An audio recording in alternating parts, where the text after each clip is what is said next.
آپ دوسری سائڈ کو سنیں یا ساری سیاسی جماعتیں بیٹھ جائیں اور مل کر اتفاق رائے کر لیں، آپ ہماری پریشانی کو سمجھیں، ہم آپ سے چیزیں سمجھ رہے ہیں۔ ساتھ ہی عدالت نے الیکشن کمیشن کے وکیل سے معاونت طلب کر لیا کہ الیکشن کمیشن کا وکیل اس پر معاونت کرے۔ پوری دنیا میں کہاں پر بلدیاتی جو لوکل باڈیز الیکشنز ہیں وہاں پہ چیئرمین کا الیکشن انڈائریکٹ ہوتا ہے، اور ساتھ عدالت نے یہ بھی کہا کہ الیکشن کمیشن تمام جماعتوں کو بٹھائے، ڈسکشن کرے اور پھر ہمارے پاس آئے، اور یہ معاملہ جو ہے وہ چونکہ یہاں پر پنجاب حکومت کی جانب سے نہیں کہا گیا کہ جی یہ کیس بھی چیف جسٹس صاحبہ کو بھیج دیں اور لارجر بینچ بنے، چونکہ قانون کو چیلنج کیا گیا ہے نا، ڈیفامیشن ایکٹ کو چیلنج کیا گیا، جسٹس انوار حسین صاحب کی جانب سے تگڑے طریقے سے کارروائی شروع کی گئی اور انہوں نے اسمبلی کا ریکارڈ بھی طلب کیا تھا۔ وہ پنجاب حکومت کی جانب سے سٹیٹمنٹ آئی اور عدالت کو کیس چیف جسٹس صاحبہ کو بھجوانا پڑا تاکہ لارجر بینچ بن سکے، چونکہ قانون کو چیلنج کیا تو وہ سنگل بینچ نہیں سن سکتا۔ یہاں جسٹس سلطان تنویر احمد صاحب سنگل بینچ کے طور پر کیس کو سن رہے ہیں اور کیس کی سماعت ملتوی کر دی، الیکشن کمیشن کے وکیل سے معاونت مانگی۔ وہیں پہ پاکستان تحریک انصاف کے رہنما اور اب پہلے اپوزیشن لیڈر یا سابق opposition leader Punjab assembly Ahmad Khan Bhachar, وہ بھی روپوش ہیں، ان کو بھی سزا ہوئی تھی 9 مئی کے مقدمات میں، اور پی ٹی آئی رہنما ایم این اے تھے محمد احمد چٹھا گجرانوالہ سے، انہوں نے ان کی جو سزا ہوئی تھی 9 مئی کے مقدمات میں اور ان کو نااہل قرار دے دیا گیا تھا، اس نااہلی کے خلاف انہوں نے درخواستیں دائر کی تھیں، ریٹ پٹیشنز خارج ہو گئی تھیں، پھر انہوں نے انٹرا کورٹ اپیلیں دائر کی۔ انٹرا کورٹ اپیلوں پر 2 رکنی بینچ تھا لاہور ہائی کورٹ کا، اس میں جو جسٹس سلطان یہ جسٹس ملک محمد اویس خالد کی سربراہی میں 2 رکنی بینچ تھا، یہ دونوں جو ہے وہ ہمارے نوجوان ججز ہیں چونکہ حال ہی میں تعینات ہوئے، جسٹس ملک اویس خالد صاحب اور جسٹس سلطان محمود چودھری صاحب۔ جسٹس محمد ملک اویس خالد کی سربراہی میں 2 رکنی بینچ نے سماعت کی۔ کیس کی سماعت کے دوران جسٹس سلطان محمود چودھری صاحب نے ذاتی وجوہات کی بنیاد پر کیس سننے سے معذرت کر لی، جس کے باعث معاملہ نئے ڈویژن بینچ کے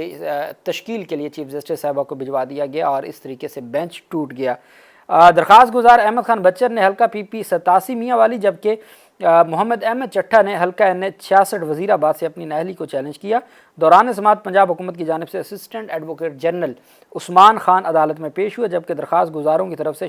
شہزاد شوکت ایڈوکیٹ دلائل کے لیے پیش ہوئے۔ یہ سابق ہمارے صدر ہیں سپریم کورٹ بار ایسوسی ایشن کے، اور جو بلہ نشان کیس اور باقی مقدمات میں پی ٹی آئی کے خلاف پیش ہوتے تھے، شہزاد شوکت صاحب الیکشن کمیشن کے وکیل کے طور پر بھی پیش ہوتے تھے، چونکہ وہ الیکشن کے معاملات میں بڑے ایکسپرٹ ہیں، تو پی ٹی آئی رہنماؤں نے بھی شہزاد شوکت کو اپنا وکیل کیا۔ جسٹس ملک اویس خالد نے استفسار کیا کہ آیا اس کیس میں اب کوئی لائیو ایشو باقی ہے، جس پر درخواست گزار کے وکیل شہزاد شوکت نے موقف اختیار کیا کہ کیس مکمل طور پر لائیو ہے، یعنی کہ ابھی یہ کیس ختم نہیں ہوا یا کیس ڈیڈ نہیں ہوا، ابھی یہ لائیو ہے۔ اس میں اہم قانونی نکات زیر غور ہیں۔ اس موقع پر بیرسٹر حارث عظمت نے موقف اپنایا کہ آئندہ انتخابات کے بعد اس کیس کی نوعیت تبدیل ہو سکتی ہے اور ممکن ہے معاملہ غیر مؤثر ہو جائے۔ جسٹس ملک اویس خالد نے ریمارک دیا کہ ان کے ساتھ بینچ میں شامل جج جسٹس سلطان محمود چودھری ماضی میں بطور وکیل کسی ایک فریق کی نمائندگی کر چکے ہیں اور وہ اس کیس کو سننا نہیں چاہتے۔ بعد ازاں 2 رکنی بینچ نے معاملے کو کسی اور ڈویژن بینچ کے سامنے مقرر کرنے کی سفارش کرتے ہوئے کیس کی فائل چیف جسٹس صاحبہ کو بھجوا دی۔ دونوں سابق اراکین اسمبلی نے اپنی نااہلی کے خلاف انٹرا کورٹ اپیلیں دائر کی تھیں، جس پر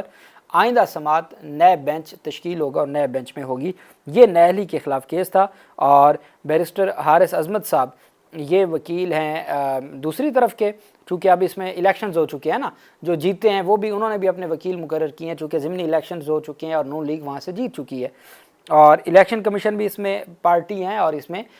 پنجاب حکومت بھی۔ 9 مئی کے مقدمات میں پہلی سزا معطلی ہوئی ہے جسٹس شہباز رضوی صاحب کا بینچ تھا، پہلی سزا معطلی ہوئی ہے جو شہباز شریف کے خلاف الیکشن لڑنے والے ہیں، جو وکیل بھی ہیں اور شہباز شریف کے خلاف انہوں نے الیکشن بھی لڑا تھا، ان کی جو درخواست ہے وہ منظور ہو گئی ہے، اور افضال عظیم پاٹھ ایڈوکیٹ ان کی سزا معطلی کی۔ یہ 9 مئی کا پہلا کیس ہے جس میں سزا معطلی کی کوئی درخواست منظور ہوئی ہے، اور ان کا بیٹا بھی وکیل ہے، وہ بھی اس کے کیس میں ملزم تھا اور ان کی جو ہے وہ بری ہو گیا تھا، جبکہ افضال عظیم پاٹھ جو شہباز شریف کے خلاف الیکشن لڑا اور دعویٰ کرتے ہیں کہ فارم 45 پر وہ جیتے ہوئے تھے، وہ افضال عظیم پاٹھ ان کو 10 سال کی سزا ہوئی تھی، آج ان کی سزا معطل ہو گئی ہے، جبکہ جو باقیوں کی تھی اعجاز چودھری اور میاں محمود رشید کی سزا معطلی کی درخواستیں آج مسترد کر دی ہیں۔ اس کی وجہ وکلاء کی جانب سے یہ بتائی جا رہی ہے کہ چونکہ 4 مئی کو مین اپیلیں سماعت کے لیے مقرر کر دی ہیں تو سزا معطلی تب سنی جاتی ہے جب مین اپیلیں پینڈنگ ہوں۔ تو عدالت کی جانب سے کہا گیا کہ اور پی ٹی آئی وکلاء کی جانب سے بھی یہ کہا گیا کہ مین اپیلوں کو سنا جائے، تو اس وجہ سے بھی کہا جا رہا ہے، لیکن یہ میرٹ کے اوپر خارج ہوئی ہیں۔ جسٹس سید شہباز علی رضوی کی سربراہی میں 2 رکنی بینچ نے سماعت کی۔ سماعت کے دوران درخواست گزاروں کے وکلاء نے موقف اختیار کیا کہ انسداد دہشت گردی عدالت کا فیصلہ شواہد اور قانونی تقاضوں کے برعکس ہے،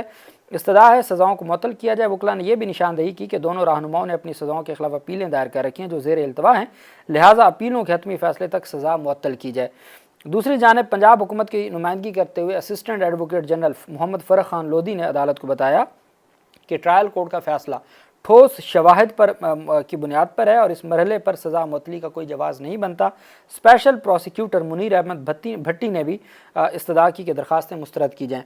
فریقین کے وکلاء کے حتمی دلائل مکمل ہونے کے بعد عدالت نے فیصلہ محفوظ کیا تھا، جسے سناتے ہوئے دونوں کی درخواستیں خارج کر دیں اور عدالت نے ان کو 10 سال کی سزائیں ہیں۔ 4 مئی کو ان کی مین اپیلوں کو، چونکہ تمام اپیلوں کو عدالت نے یکجا کر دیا ہے، تو اب دیکھنا یہ ہے کہ اگر اپیلوں پر سماعت ہوتی ہے اور مین اپیلوں کو ہی ڈیسائیڈ کر دیا جائے تو یہ بھی پاکستان تحریک انصاف کے وکلاء کے لیے ایک بڑا ریلیف ہوگا۔ ہاں، افضال عظیم پارٹ ایڈوکیٹ کی جو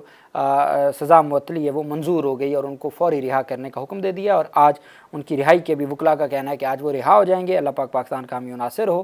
بہت شکریہ۔ اللہ حافظ۔ پاکستان زندہ باد۔